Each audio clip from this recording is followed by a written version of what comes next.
Kylian Mbappé est-il le problème du Real Madrid?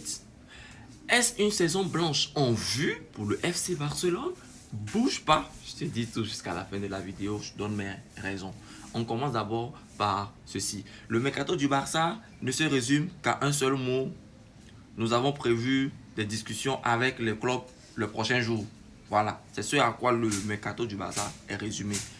Discussion prévue dans les prochains jours. Ça dit que pas de here we go, discussion dans les prochains jours. On est fatigué, on en a marre.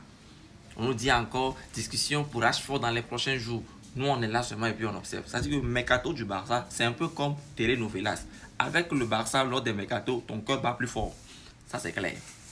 On nous fait savoir que Ter Stegen aura une discussion avec Hansi Flick aujourd'hui pour définir son avenir. Moi, je le dis, son avenir n'est plus au FC Barcelone. Il est poussé littéralement vers la sortie. Parce qu'il ne peut pas accepter ce poste de troisième gardien.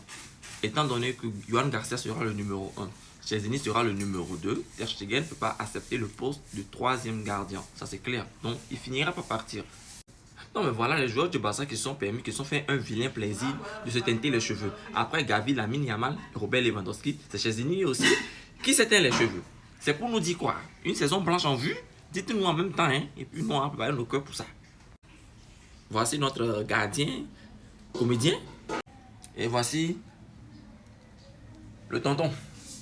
C'est bien, continuez ainsi. Et voilà, on va finir avec Kylian Mbappé. Comme je le disais, Kylian Mbappé, pour ma part, c'est lui le problème du Real Madrid dans l'état actuel des choses. Parce que défensivement, il n'apporte rien. Dans le principe, il ne fout rien. On fait la liste des 8 joueurs qui ont un apport assez défensif dans les matchs. Et il ne figure même pas parmi les 8. C'est ce qui est le plus surprenant. Il ne figure même pas parmi les 8. Est-ce que vous vous rendez compte du problème auquel se trouve Xavi Alonso?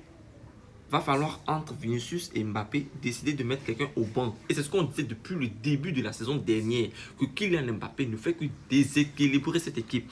Regardez un peu le Paris Saint-Germain cette année sans Kylian Mbappé. Vous avez vu le Paris Saint-Germain sans Kylian Mbappé? Mais quand tu vas parler, il y a des supporters madrilènes. T'aimerais qu'ils viennent te dire que non, c'est Vinicius le problème. Franchement, je ne sais pas comment vous faites vos analyses, hein, mais bon, on se verra encore au cours de la saison et on en reparlera.